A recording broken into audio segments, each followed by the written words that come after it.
வீட்ல சும்மா இருக்கா, யார் கேட்டாலும். கருவாக்கினாள் பெண், இன்பத்தை கருவாக்கினாள் பெண்,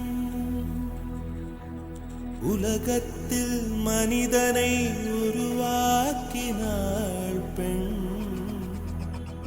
உலகத்தில் மனிதனை உருவாக்கினாள் பெண், விண்ணவர்க்கும் மன்னவர்க்கும் விலையற்ற செல்வம் பெண், விலையற்ற செல்வம் பெண்.